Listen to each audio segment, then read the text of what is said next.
মাত্র ২৭ বছর বয়সে আধুনিক ফুটবলের অন্যতম সেরা তারকায় পরিণত হয়েছেন কিলিয়ান এমবাপ্পে।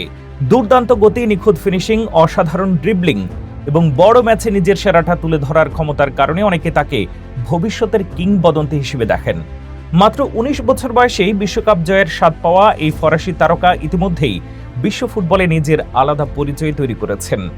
১৯৯৮ সালের ২০ ডিসেম্বর ফ্রান্সের প্যারিসের উপকণ্ঠ বদিতে জন্মগ্রহণ করেন কিলিয়ান এমবাপ্পে।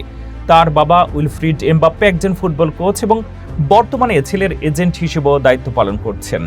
মা ফাইজাল আমারি আলজেরীয় বংশোদ্ভূত এবং সাবেক একজন হ্যান্ডবল খেলোয়াড়। তার ছোট ভাই ইথান এমবাপ্পেও পেশাদার ফুটবলার হিসেবে নিজের ক্যারিয়ার গড়ে তুলছেন। ছোটবেলা থেকেই ফুটবলের প্রতি ছিল এমবাপ্পের প্রবল আগ্রহ। ২০০৫ সালে স্থানীয় ক্লাব এএস বদির যুবদলে যোগ দিয়ে তার ফুটবল যাত্রা শুরু হয়। পরে তিনি মোনাকোর একাডেমিতে যোগ দেন। মাত্র ১৪ বছর বয়সে মোনাকোর সঙ্গে চুক্তিবদ্ধ হন। সেই সময় Real Madrid, Chelsea, Manchester city, Liverpool এবং বায়ার্ন মিউনিখের মতো ইউরোপের শীর্ষ ক্লাবগুলো তাকে দলে নেওয়ার আগ্রহ দেখালেও তিনি মোনাকোকেই বেছে নেন। ২০১৫ সালে মোনাকোর হয়ে অভিষেকের মাধ্যমে ক্লাবটির ইতিহাসে সবচেয়ে কম বয়সী খেলোয়াড় হিসেবে রেকর্ড করেন। এর আগে এই রেকর্ডটি ছিল ফরাসি কিংবদন্তি থিয়েরি অরির দখলে। ২০১৬-১৭ মৌসুমে দুর্দান্ত পারফরম্যান্স করে মোনাকোকে লিগ ওয়ানের শিরোপা জিততে সাহায্য করেন এবং ইউরোপের নজর কাড়েন।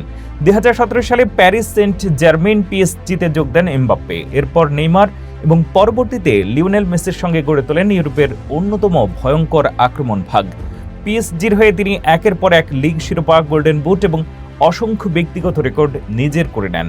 ফ্রান্সের বয়স ভিত্তিক দলগুলোতে দারুণ পারফরম্যান্সের পর ২০১৭ সালে জাতীয় দলে অভিষেক হয় তার।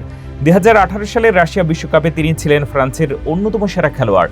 নকআউট পর্বে আর্জেন্টিনার বিপক্ষে দুর্দান্ত পারফরম্যান্স এবং ফাইনালে ক্রোয়েশিয়ার বিপক্ষে গোল করে বিশ্বকাপ জয়ে গুরুত্বপূর্ণ ভূমিকা রাখেন।